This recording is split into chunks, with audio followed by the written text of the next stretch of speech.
Hello everyone, welcome to star education YouTube channel. Star education YouTube ચેનલમાં આપ સૌનું ખૂબ ખૂબ સ્વાગત છે. આજનો જે વિડીયો છે એમાં આપણે ચર્ચા કરશું 13મી જુલાઈના તમામ અગત્યના કરંટ અફેર. સૌથી પહેલા તો આપણી ટેલિગ્રામ ચેનલને જોઈન કરી લેજો. સ્ટાર એજ્યુકેશનની તમામ ઓફિશિયલ અપડેટ તમને આ ટેલિગ્રામ ચેનલમાં મળતી રહેશે. માત્ર ટેલિગ્રામમાં જે સર્ચ કરો સ્ટાર એજ્યુકેશન, આ પ્રકારે આપણી ટેલિગ્રામ ચેનલ મળી જશે. આ ઉપરાંત હવે આપણી એન્ડ્રોઇડ એપ્લિકેશન પણ અવેલેબલ છે. પ્લે સ્ટોરમાં જઈ માત્ર સર્ચ કરો સ્ટાર એજ્યુકેશન. આ પ્રકારે આપણી એપ્લિકેશન તમને પ્લે સ્ટોરમાં પણ જોવા મળશે. વિડીયો શરૂ કરતા પહેલા હું તમને એક ક્વેશ્ચન પૂછીશ, જેનો આન્સર આપ સૌએ આપવાનો છે કોમેન્ટ બોક્સની અંદર. તો ક્વેશ્ચન એવો છે કે વર્લ્ડ પીસ ફોરમ 2022 એનું આયોજન કયા દેશમાં કરવામાં આવશે? તો ઓપ્શન તમારી સામે આપેલા છે: અમેરિકા, ઓસ્ટ્રેલિયા, ભારત કે પછી ચીન. તો આ તમારે ક્વેશ્ચનનો આન્સર કોમેન્ટ બોક્સની અંદર આપવાનો છે.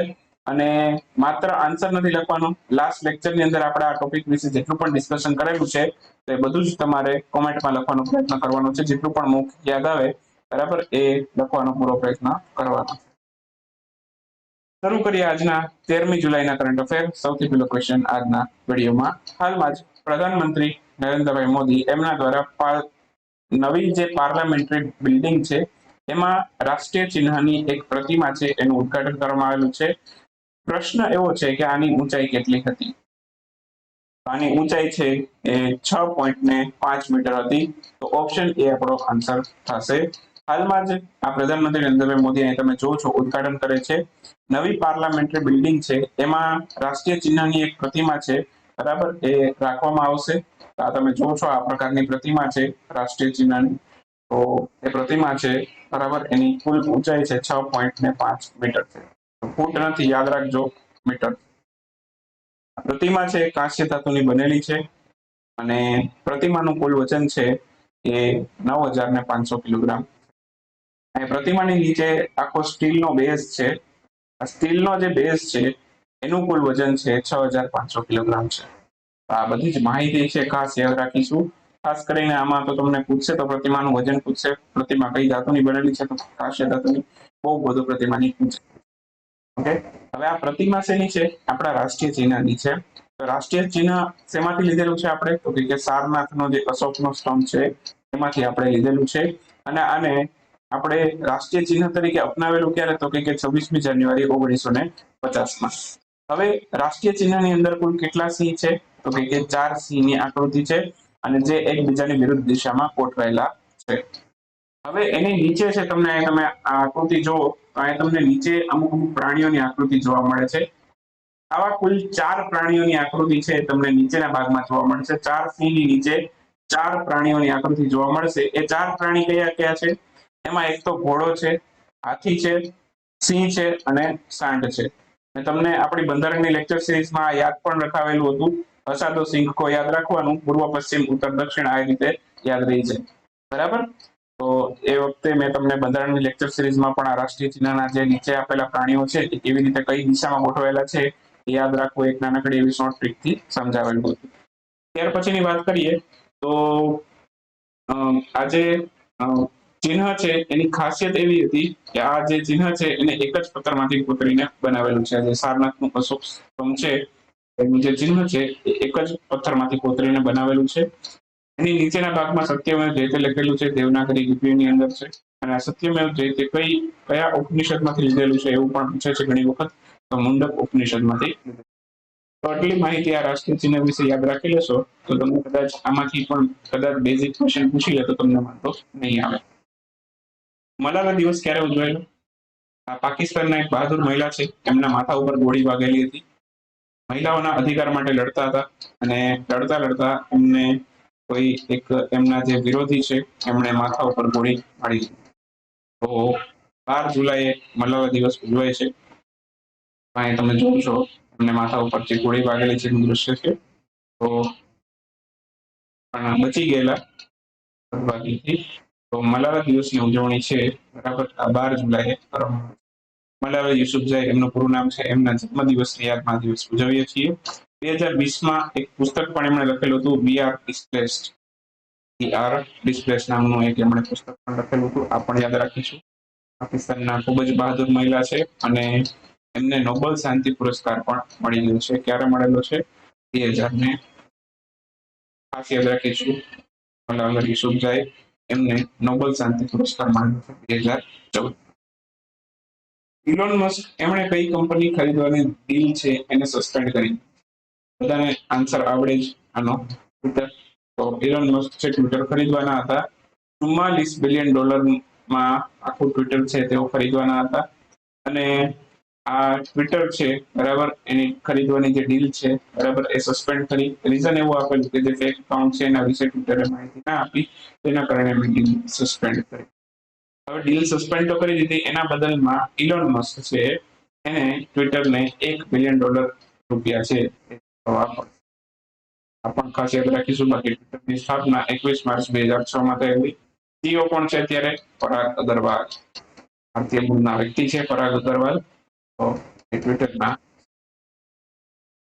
Interpol international child sexual exploitation database એમાં ભારત છે એનો ભારત કેટલામો સદસ્ય બન્યો છે? ક્વેશ્ચન એવો છે. ભારત છે ઇન્ટરપોલ આઈસીએસઈ ડેટાબેઝ એનો કેટલામો સદસ્ય બનેલો છે? ભારત છે 68મો સદસ્ય દેશ બનેલો છે. ઓપ્શન ડી આપણો આન્સર થશે. તો હાલમાં જ છે Interpol international child sexual exploitation નો 68મો સદસ્ય ભારત બનેલો છે. બાકી ઇન્ટરપોલ વિશે થોડીક વાત કરી લઈએ. આંતરરાષ્ટ્રીય પોલીસ સંગઠન છે. હેડક્વાર્ટર એનું ફ્રાન્સના લિયોન શહેરમાં આવેલું છે. એના અત્યારે જે હેડ છે એ કોણ છે? અહમદ નાસર અલ રઈસી. અને ઇન્ટરપોલની સ્થાપના છે એ 7 સપ્ટેમ્બર 1923 ના રોજ. 68મો સભ્ય દેશ બન્યો છે. હાલમાં જ કયા દેશમાંથી 3.5 કરોડ વર્ષ જૂના એક પ્રાચીન ગરોળીના નવી પ્રજાતિના અવશેષ મળ્યા હતા? પ્રાચીન ગરોળી એની પાછી નવી પ્રજાતિ એના કેટલા વર્ષ જૂના? તો કે 30.5 કરોડ વર્ષ જૂના અવશેષો મળ્યા છે અમેરિકામાંથી. ઓપ્શન એ આપણો આન્સર થશે. હાલમાં જ આ 30.5 કરોડ વર્ષ જૂની પ્રાચીન ગરોળીની નવી પ્રજાતિના અવશેષ છે અમેરિકામાંથી મળ્યા છે. અમેરિકામાં ક્યાંથી? તો કે ન્યૂ મેક્સિકોમાંથી. આ ગરોળીની પ્રજાતિને નામ પણ આપેલું છે. આ કઈ પ્રજાતિ છે ગરોળીની? તો કે યોસ કેન્સોર ઓબ્રાન્સિસ. આ એનું નામ છે ગરોળીની પ્રજાતિનું. આ પણ યાદ રાખીશું. અમેરિકાના રાષ્ટ્રપતિ જો બાઇડન છે એમને પણ આપણે યાદ રાખીશું. ત્યાંથી આગળ જઈએ. ઇકોનોમિક ઇન્ટેલિજન્સ યુનિટ એમણે હાલમાં એક રેન્કિંગ જાહેર કરેલ છે, ગ્લોબલ લિવેબિલિટી ઇન્ડેક્સ. રહેવા માટે સૌથી સારું શહેર કયું એ બાબતના શહેરોની રેન્કિંગ છે. કુલ 173 શહેરો છે એનો આમાં સમાવેશ કરેલો છે. અને આ રેન્કિંગની અંદર છે ભારતના કુલ કેટલા શહેરોને સ્થાન મળેલું? ક્વેશ્ચન એવો છે. ભારતના કુલ 5 શહેરોને સ્થાન મળેલું છે. ઓપ્શન બી આપણો આન્સર થશે. 2022 ની અંદર છે ભારતના કુલ 5 શહેરો છે આ રેન્કિંગમાં સ્થાન પામ્યા છે. દિલ્હી 140મા ક્રમ પર છે, મુંબઈ 141, ચેન્નઈ 142, અમદાવાદ 143. અમદાવાદ ખાસ યાદ રાખીશું. ડાયરેક્ટલી ક્વેશ્ચન પૂછશે કે ગ્લોબલ લિવેબિલિટી ઇન્ડેક્સ એમાં અમદાવાદ કેટલામા ક્રમ પર રહેલું? તો ભારતના કુલ 5 શહેરોમાંથી અમદાવાદ છે 143મા ક્રમ પર રહેલું. ઓકે. અને ભારતની અંદર જે 5 શહેરો છે એમાંથી ભારતનું સ્થાન અમદાવાદનું જે સ્થાન છે એ ચોથું છે. તો દિલ્હી 140, મુંબઈ 141, ચેન્નઈ 142, અમદાવાદ 143 અને સૌથી જો ખરાબ પરફોર્મન્સ રહેલું હોય ભારતની અંદર તો એ છે બેંગ્લોર. ભારતની અંદર રહેવા માટે આ રેન્કિંગ પ્રમાણે સૌથી ખરાબ શહેર છે. આ પણ યાદ રાખીશું. અને બાકી વાત કરું તો કુલ 173 શહેરોનો આ રેન્કિંગની અંદર સમાવેશ કરેલો છે. ભારતના 5 શહેરો હતા. અને પહેલા ક્રમે કોણ હતું? ઓસ્ટ્રિયાનું વિયેના શહેર. ઓસ્ટ્રિયાનું વિયેના શહેર છે આ રેન્કિંગમાં પહેલા ક્રમે રહેલું છે. બીજા ક્રમ ઉપર ડેનમાર્કનું કોપનહેગન છે. ત્રીજા ક્રમ પર છે સ્વિટ્ઝરલેન્ડનું ઝુરિચ છે અને કેનેડાનું કેલાગરી છે. આ ખાસ યાદ રાખીશું. તો ટોપ 3 પણ યાદ રાખીશું. ભારતના શહેરો પણ યાદ. બાકી રેન્કિંગ પ્રમાણે ટોપ 3 શહેરો છે તો પહેલા છે રેન્કિંગનું સ્ક્રીનશોટ છે. લઘુમતી બાબતોનું મંત્રાલય એનો વધારાનો ચાર્જ કોને સોંપેલો છે? લઘુમતી બાબતોના મંત્રી પહેલા મુખ્તાર અબ્બાસ નકવી હતા. હવે નવા બન્યા છે સ્મૃતિ ઈરાની. મુખ્તાર અબ્બાસ નકવી છે એ રાજ્યસભાના સાંસદ હતા. એમનો કાર્યકાળ 6 વર્ષનો હોય. એમનો કાર્યકાળ સમાપ્ત થઈ ગયો એટલે એમને રાજીનામું આપવું પડેલું. તો હવે નવા મંત્રીનો વધારાનો ચાર્જ આપેલો છે સ્મૃતિ ઈરાનીને. તો મુખ્તાર અબ્બાસ નકવી છે બરાબર, એનો રાજ્યસભાનો કાર્યકાળ પૂરો થતા એ રાજીનામું આપે છે. અને પ્રશ્ન એમના વિશે એવો પણ પૂછાય કયા રાજ્યમાંથી રાજ્યસભાના સાંસદ હતા, તો ઝારખંડ રાજ્યમાંથી હતા. અને નવા મંત્રી બન્યા છે મુખ્તાર અબ્બાસ નકવીનું સ્થાન કોણે લીધું, તો કે સ્મૃતિ ઈરાની. બરાબર, બાકી રાજ્યસભાના સભ્યનો કાર્યકાળ કેટલા વર્ષનો હોય? 6 વર્ષનો હોય. 1/3 સભ્યો છે દર 2 વર્ષે નિવૃત્ત થાય અને એટલા જ નવા સભ્યો. એક આવી જ રીતે એક મંત્રી રિટાયર થયા અને સ્ટીલ મંત્રાલયના મંત્રી હતા એ રિટાયર થઈ ગયા અને હવે નવા મંત્રી કોણ બની ગયા છે? જ્યોતિરાદિત્ય સિંધિયા. જ્યોતિરાદિત્ય છે એ સ્ટીલ મંત્રાલયના મંત્રીનો વધારાનો ચાર્જ એમને આપે. તાજેતરમાં કયા દેશમાંથી વિપુલ પ્રમાણમાં સોનાના ભંડારો મળી આવ્યા છે? તો આ મળ્યા છે યુગાન્ડામાંથી. એક આવી જ રીતે બિહાર રાજ્યમાંથી પણ અગાઉ છે વિપુલ પ્રમાણમાં સોનાના ભંડારો મળી આવેલા હતા. આવી જ રીતે અત્યારે યુગાન્ડામાંથી પણ છે સોનાના ભંડારો મળી આવ્યા છે. ભારતના કયા રાજ્યમાંથી આવી રીતના સોનાના ભંડારો મળી આવેલા એવું પૂછે તો યાદ રાખજો બિહાર રાજ્યમાં થોડાક સમય પહેલા જ મળેલા હતા, લગભગ એકાદ મહિનો થયેલો હશે. ને કુલ કેટલું?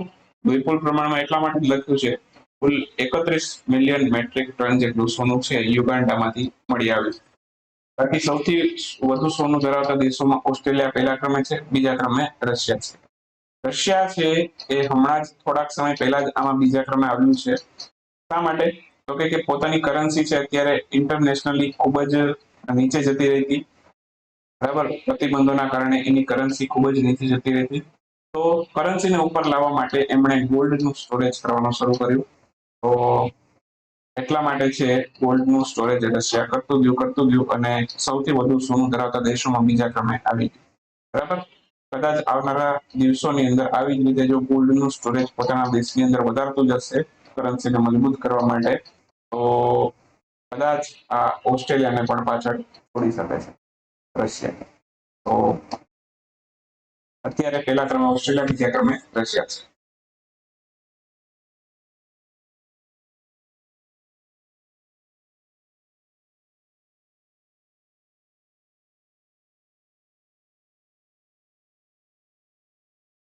ચાલો હવે વાત કરીએ ક્વિક ન્યૂઝની. ક્વિક ન્યૂઝમાં સૌથી પહેલો ક્વેશ્ચન આજના વિડીયોમાં, તાજેતરમાં સ્વાધીનતા સંગ્રામના શૂરવીરો આ પુસ્તક છે એનું વિમોચન કોણે કરેલું છે? તો સાંસ્કૃતિક મંત્રાલયના રાજ્યમંત્રી છે મીનાક્ષી લેખી, એમના દ્વારા આનું વિમોચન કરવામાં આવેલું છે સ્વાધીનતા સંગ્રામના શૂરવીરો નામના પુસ્તક. હાલમાં કઈ કંપની દ્વારા સ્ટાર્ટઅપ સ્કૂલ ઇન્ડિયા પહેલ શરૂ કરવામાં આવી છે? આ શરૂ કરી છે પેટીએમ દ્વારા શરૂ કરવામાં આવી છે. હાલમાં જ સ્વતંત્રતા સેનાની પી ગોપીનાથ નાયરનું નિધન થઈ ગયું છે. તેમણે કયા રાષ્ટ્રવાદી આંદોલનમાં ભાગ લીધેલો હતો? તો હિન્દ છોડોની જે લડત હતી એમાં એમણે ભાગ લીધેલો હતો. અને આ લડત ક્યારે થઈ હતી? તો કે 1942માં. દિવસ પણ યાદ રાખજો, 8 ઓગસ્ટ. હાલમાં જ છે મરમોલડા ગ્લેશિયર છે આ તૂટવાથી ખૂબ જ જાનમાલની હાનિ થયેલી. આ ગ્લેશિયર છે એ કયા દેશમાં આવેલો છે? તો આ ઇટલીની અંદર આવેલો ગ્લેશિયર હતો, હાલમાં તૂટી ગયો, જેના કારણે ઘણી બધી જાનમાલની હાનિ થયેલી. આવી જ રીતે એક ઉત્તરાખંડમાં પણ ઘટના બનેલી હતી. તો જ્યારે કોઈ ગ્લેશિયર તૂટે ત્યારે એની આસપાસમાં નદી આવેલી હોય તો નદીમાં પડે એક બરફનો ટુકડો. તો જ્યારે માની લો કે તમે એક પાણીની તપેલી હોય, બરાબર, અને આખી ભરાયેલી હોય અને એમાં તમે મોટો પથ્થરો છે નાખો અંદર, તો પાણી છે ઉપસીને બહાર આવે. તો એવી જ રીતે છે આ ઘટના બને છે જ્યારે ગ્લેશિયરનો મોટો બરફનો ટુકડો છે એ નદી તળાવમાં જઈને પડે ત્યારે એની આસપાસના વિસ્તારોની અંદર છે આવી જ રીતે પાણી છલકાય અને પૂર આવી જાય છે. બરાબર. એના પછીનો ક્વેશ્ચન છે, તાજેતરમાં સૌપ્રથમ પશુ સ્વાસ્થ્ય શિખર સંમેલન એનું આયોજન કયા રાજ્યમાં કરવામાં આવેલું? આ એકચ્યુઅલમાં કેન્દ્ર શાસિત પ્રદેશ છે, તો આન્સર આવશે નવી દિલ્હી. તો નવી દિલ્હીમાં કરવામાં આવેલું. હાલમાં જ ખેલાડી છે અલ્ફિયા પઠાણ અને ગીતિકા, એમણે એલોર્ડા કપ છે 2022 નો, એમાં ગોલ્ડ મેડલ મેળવ્યો. આ ટુર્નામેન્ટનું આયોજન છે કયા દેશમાં થયેલું હતું, માત્ર એટલું કહેવાનું છે. તો બંને ખેલાડી છે બોક્સિંગના ખેલાડી છે અને બંને છે એલાર્ડો કપ 2022માં ગોલ્ડ મેળવ્યો અને ટુર્નામેન્ટ થઈ હતી કઝાકિસ્તાનમાં. નેક્સ્ટ ક્વેશ્ચન અને આજનો last question, Asia cup 2022 cricket tournament એનું 15મું સંસ્કરણનું આયોજન ક્યાં થશે, તો કે શ્રીલંકામાં. પણ હાલની સ્થિતિને જોઈને લાગતું નથી, તમે કદાચ વિડીયો જોયેલો જ હશે. શ્રીલંકાની અંદર છે જે રાષ્ટ્રપતિનું જે ભવન હતું, તો ત્યાં લાખોની સંખ્યામાં લોકોએ આખું રાષ્ટ્રપતિ ભવન છે ઘેરી લીધું. રાષ્ટ્રપતિ છે એમને રાષ્ટ્રપતિ ભવનમાંથી એરલિફ્ટ કરીને લેવા પડે, એસ્કેપ કરવું પડેલું હતું. તો જે સ્થિતિ છે અત્યારે શ્રીલંકાની, તો એ જોઈને લાગતું નથી કે ત્યાં એશિયા કપનું આયોજન થાય. પણ અત્યારે તો આયોજન છે એ 15મું સંસ્કરણ શ્રીલંકામાં થશે એવી જાહેરાત છે. આગળ શું થાય, બરાબર કોઈ અપડેટ આવશે તો પાછો આપણે અપડેટ કરશું. બરાબર, તો સમાપ્ત કરી આજનો વિડીયો 13મી જુલાઈનો. અહીંયા મળીએ આવતીકાલે 14મી જુલાઈના વિડીયોમાં. ત્યાં સુધી રજા લેશું. આવજો, બાય બાય, ગુડ નાઇટ, શુભરાત્રી. Thank you for watching star education.